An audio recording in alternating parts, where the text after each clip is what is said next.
Science chapter number 10। I again repeat, हम करने वाले हैं class 9th science chapter number 10 जिसका नाम है वर्क एंड एनर्जी।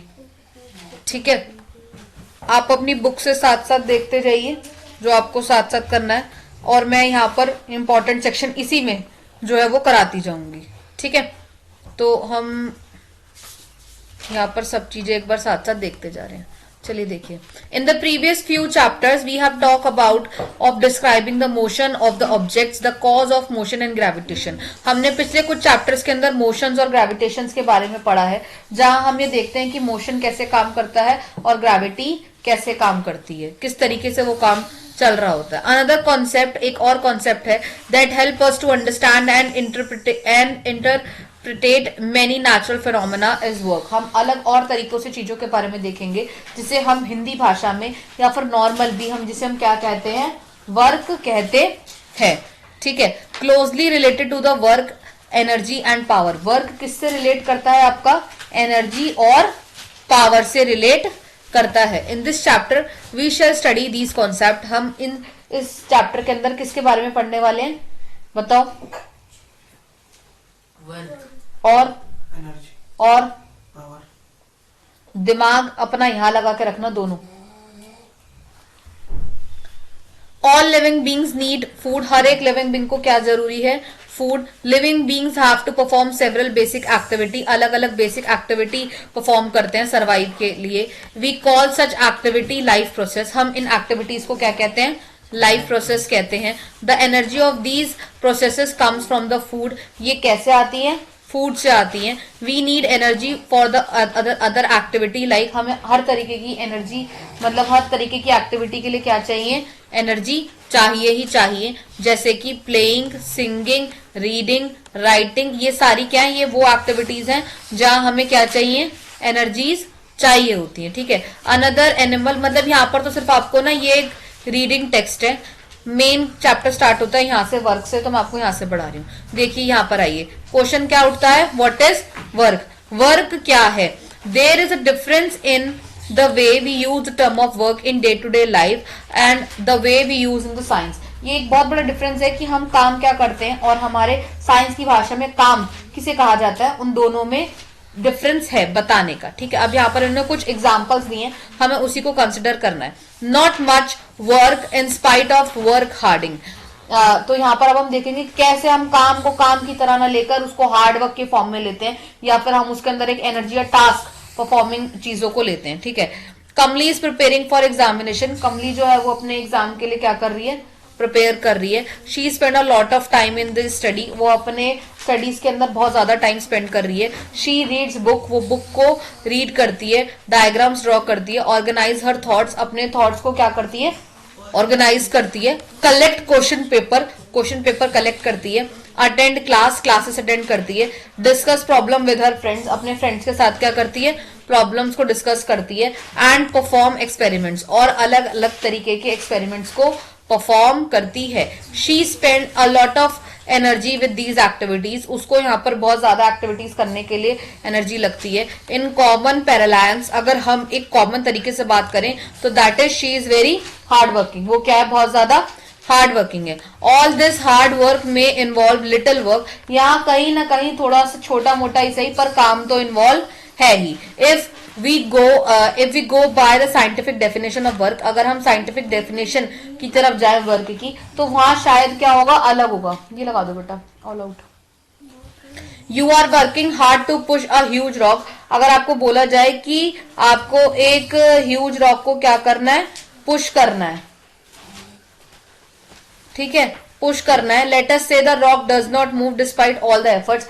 तो जो रॉक है वो बिना किसी एफर्ट के आगे या पीछे करे वो पुश आउट तो होगी नहीं, है ना? तो हम उसको करना ही पड़ेगा। But you completely exhausted. But आप क्या होगे? कंप्लीटली क्या हो जाओगे?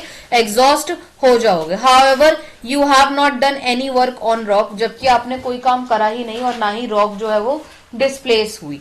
ठीक है, you stand still few minutes with the heavy load on your head. आप कुछ थोड़ा सा हैवी लोड अपने हेड पर लेकर, सर पर लेके खड़े हो। ठीक है, यू गेट टायर्ड। आप क्या होगे? टायर्ड हो जाओगे, थक जाओगे। You have exerted your self. आप खुद को थका हुआ महसूस करोगे। Have spend quite of bit your energy, और आपको ऐसा लगा कि आपके शरीर में से क्या है, एनर्जी जा चुकी है। ठीक है, are you doing the workload, क्या आपका काम कर रहा है, the way we understand the work in science work is not done, तो यहाँ पर कोई काम हुआ ही नहीं। तो बेसिकली साइंस की भाषा में काम क्या है, साइंस की भाषा में ये काम है कि जब आप किसी भी चीज की लोकेशन बदल देते हो, जब आप किसी भी चीज की क्या करते हो, लोकेशन बदल देते हो। जैसे आप क्या करते हो, आपने कोई ऑब्जेक्ट को ए लोकेशन पर रखा था, अब वो डिस्प्लेस होके बी पर आ चुका है, दैट इज द वर्क। समझ रहे हो क्या है, जब आप एक जगह से दूसरी जगह की लोकेशन को क्या करते हो, डिस्प्लेस करते हो। You climb up these steps, जब आप क्या है, जीने चढ़ते हो, क्लाइंबिंग अप करते हो of a staircase and reach the school second floor, जब आप स्कूल के सेकंड फ्लोर पर पहुंचते हो, of a building just see the landscape from there, तो आप देखते हो कि बहुत सारी जगहों पर ऐसे लैंडस्केप भी बना होता है ना, एक तरफ रेलिंग होती है और एक तरफ क्या होता है, स्टेयर केस। आप क्या पाते हो, जब आप नीचे से ऊपर जाते हो या ऊपर से जब नीचे आते हो, तो आपको क्या समझ में आता है कि आपकी क्या हो रही है, लोकेशन चेंज हो रही है। क्या हो रही है, लोकेशन चेंज हो रही है। यू में even climbing up all the tree, अगर आप पेड़ पर भी चढ़े हो तो वहां पे भी आपने ये देखा होगा। If we apply the scientific definition, अगर हम साइंटिफिक डेफिनेशन को अप्लाई करें, these activity involve a lot of work, ये एक्टिविटीज कहीं ना कहीं किससे जुड़ी हैं, आपके काम से जुड़ी हुई हैं। In day to day life we consider any useful physical mental labour as work, अगर मैं आपसे बोलूं वर्क क्या है, कोई काम कैसे होता है, तो आपके दिमाग में क्या आ जाएगा, as a technique of labour, जैसे लेबर काम कर रहा होता है कि वो क्या है, बहुत मेहनत वाला काम कर रहा है। ठीक है, एक्टिविटीज और क्या काम समझ में आएगा आपको, activities like playing in the field, आप एक खुले मैदान में खेल रहे हैं, टॉकिंग विद फ्रेंड्स, आप अपने दोस्तों के साथ क्या कर रहे हो, बातचीत कर रहे हो, हमिंग अ ट्यून, आप एक ट्यून को गुनगुना रहे हो, watching a movie, attending school functions और नॉर्मल, ये वर्क के ऊपर है। जबकि what constitute work depends on the what we way define, work को आप किस तरीके से किस फॉर्म में डिफाइन कर रहे हो, ये एक तरीका बताता है। ठीक है, तो साइंस की भाषा में वर्क जो है वो अलग अलग फॉर्म के अंदर ही आता है। यहाँ पर एक छोटी सी एक्टिविटी और दे रखी है, ये बेकार एक्टिविटी है, छोड़ो से भगाओ।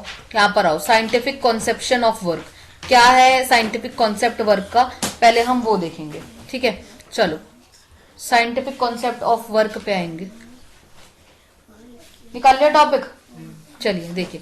To understand the way we view work and define work from the point of view of science, let us consider some situation, अब आपको कुछ सिचुएशंस को क्या है, कंसिडर करना है। Push a payable lying on a surface, अब आपको क्या है, पत्थर को क्या करना है, पुश आउट करना है एक सरफेस के ऊपर। On the pebbles move through the distance, pebbles क्या होंगे, पत्थर क्या होंगे, एक जगह से दूसरी जगह पर मूव आउट करेंगे, है ना, समझ आ रहा है। You exert a force on payable, payable got displace, जब आपने एक फोर्स लगाई है पेबल्स के ऊपर, तो पेबल क्या हो गए हैं, एक जगह से दूसरी जगह जा चुके हैं। ठीक है, एक जगह से दूसरी जगह गए हैं। And payable got displayed in this situation work is done, तो इसका मतलब क्या है, इस सिचुएशन में काम पूरा हो चुका है। तो इससे हमें क्या पता लगा कि जब आपकी डिस्प्लेस्ड हो जाए, जब सिचुएशन में क्या हो, डिस्प्लेसमेंट हो, तब उसे क्या कहा जाता है, वर्क इज डन, तब कोई काम हो रहा है। अ गर्ल्स पुल अ ट्रॉली, एक गर्ल जो है वो ट्रॉली को पुल कर रही है।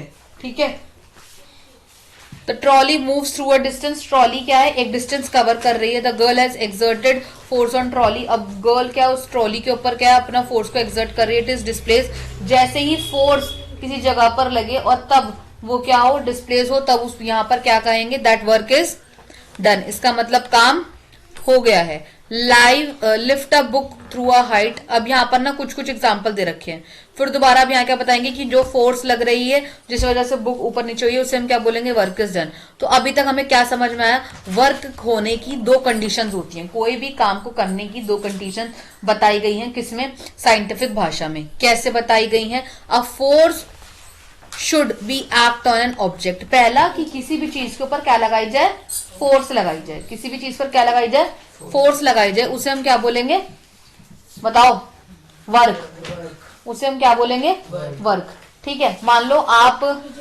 अपनी किताबें एक जगह से दूसरी जगह रख रहे हो, साइंस की भाषा में अब काम हुआ है। ठीक है, जैसे हम बोल देते हैं ना कि घर पे, हाँ मैंने तो ये काम करा, पहले मैंने ये करा, फिर ये करा, ये करा, उसे आप काम कंसिडर करते हो, वो नहीं है। साइंटिफिक लैंग्वेज में अगर बात कही जाए तो जिस किसी चीज के ऊपर फोर्स या प्रेशर लग रहा है और वो चीज अपनी जगह से क्या हो रही है, डिस्प्लेस हो रही है, क्या हो रही है, डिस्प्लेस हो रही है, हट रही है और एक नई लोकेशन पर जा रही है, उसे क्या कहा जाता है, वर्क कहा जाता है। The object must be displace, वही मैं बता रही हूँ, वो क्या हो रहा है, ऑब्जेक्ट क्या हो रहा है, डिस्प्लेस हो रहा है। If any one of the condition is does not exist, अगर इन दो कंडीशन में से कोई भी एक कंडीशन फुलफिल नहीं हो रही, मान लो अगर फोर्स नहीं लग रहा किसी भी ऑब्जेक्ट के ऊपर और ना ही एक जगह से दूसरी जगह कोई ऑब्जेक्ट जा पा रहा है, तो इसका मतलब साइंटिफिक भाषा में काम नहीं हुआ है। तो काम होने के लिए कौन सी दो कंडीशन जरूरी है, फोर्स और दूसरा लोकेशन नहीं बोलेंगे हम, उसे डिस्प्लेसमेंट कहेंगे। क्या कहेंगे, तो कौन सी दो कंडीशन जरूरी है हमारे वर्क होने के लिए, डिस्प्लेसमेंट। ठीक है, this is the way we view work in science, और यही तरीका है, हम इसी तरीके से साइंस की भाषा में हम काम को या वर्क को जज करते हैं। A bull is pulling a cart, एक जो बुल क्लॉक है वो क्या कर रही है, कार्ट को पुल कर रही है। द कार्ट मूव कर रही है, there is a force on cart and the cart is moved.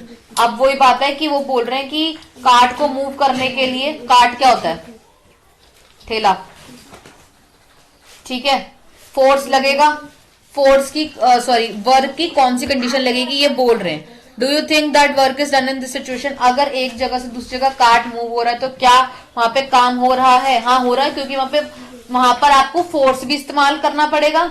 आप किसी को धक्का मार के, किसी को उठाकर कोई चीज को, अब मैंने इसको उठाकर यहाँ पे रखा तो मेरे थोड़ा फोर्स तो लगा ही है ना, और ये इस जगह से उठ के अपनी जगह पर कोई न्यू लोकेशन पर भी आया, मतलब अपनी उसने क्या करी है, लोकेशन चेंज भी करी है, समझ रहे हो। तो हमें क्या पता लगा, फोर्स भी इस्तेमाल हुआ है और डिस्प्लेसमेंट भी इस्तेमाल हुई है, तो इसका मतलब यहाँ पर क्या है कि काम पूरा हुआ है।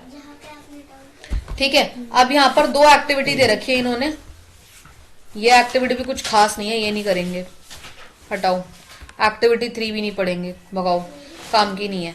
अब यहां देखते हैं, work done bye a constant force. अब ऐसा काम बताना है आपको कि वर्क प्रॉपर कांस्टेंट फोर्स के अंदर काम हो ही रहा है। अभी सेम चीज जो मैंने आपको रिपीट करी, वर्क क्या है, वर्क किस वजह से हो रहा है, आपका फोर्स की वजह से हो रहा है, और किस वजह से हो रहा है, डिस्प्लेसमेंट की वजह से हो रहा है। How work is defined in science, कैसे वर्क को डिफाइन किया जा सकता है। To understand this we shall consider a case, हमें केस कंसिडर करना है जहां पर आप force is acting in direction of displacement, force जहां एक्ट करेगा किसके डायरेक्शन में, डिस्प्लेसमेंट की डायरेक्शन में। लेट कांस्टेंट फोर्स एफ, आपको फोर्स को क्या लेना है, एफ, जो किसी ऑब्जेक्ट पर लगाया जा रहा है। Let the object be displace through a distance, एक ऑब्जेक्ट अपनी जगह से दूसरी जगह पर क्या हो रहा है, जा रहा है, डिस्प्लेस हो रहा है। ठीक है, एस क्या मान लो आप यहां पर, डिस्प्लेसमेंट, ठीक है, displacement of the force. Let W be the work done, और डब्ल्यू को क्या लिया गया है इन्होंने, वर्क डन। तो यहां पर कैसे फॉर्मूला निकला है, वर्क कैसे हो रहा है, फोर्स मल्टीप्लाई डिस्प्लेसमेंट, क्या हो रहा है, फोर्स मल्टीप्लाई डिस्प्लेसमेंट। वर्क को किससे लिखा गया है, और फोर्स को और डिस्प्लेसमेंट को, अच्छा एस से लिया गया, समझ आया, किससे लिया गया, एस से। thus the work by force acting on an object is equal to the magnitude of force। तो इससे हमें क्या समझ में आया, काम कैसे हो सकता है, जब आपका फोर्स मल्टीप्लाई बाय डिस्प्लेसमेंट होगा, मतलब क्या होगा, एफ मल्टीप्लाई बाय एस होगा। ठीक है, multiplied by the distance moved in the direction of force, ये इंपॉर्टेंट लाइन है, इसे मार्क करो, ये पूछते हैं, मार्क करो, हाईलाइट करो। Work done by the force acting of an या ऑन एन ऑब्जेक्ट, ये तब होगा is equal to the magnitude of force, जो फोर्स के मैग्नीट्यूड के क्या होगा, इक्वल होगा। मल्टीप्लाई करना पड़ेगा किससे, डिस्टेंस से, जितना हम उसे फोर्स कर रहे हैं, जो मैं आपको बता रही हूँ वही सेम नीचे। ठीक है, तो इससे हमें क्या समझ में आया कि work has only the magnitude, जिसके पास क्या होता है, सिर्फ मैग्नीट्यूड होता है, और डायरेक्शन कोई नहीं होती, क्योंकि डायरेक्शन कौन देता है, हम लोग देते हैं, जो फोर्स लगा रहा है वही तो डायरेक्शन दे पाएगा ना। तो यहाँ पर ये बताया गया।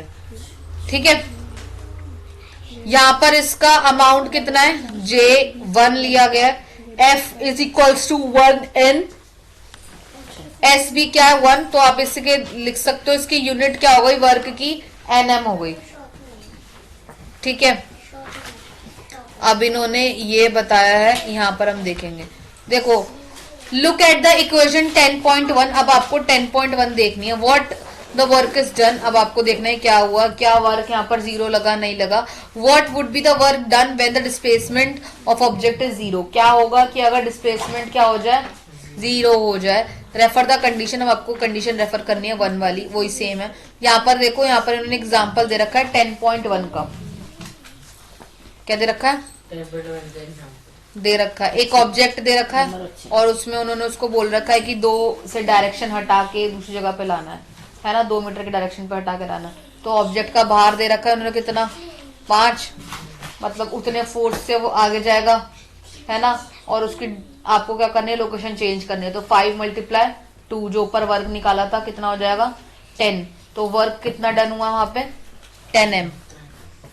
ठीक है, और 10n को हम क्या बोलते हैं, जे फॉर जूल।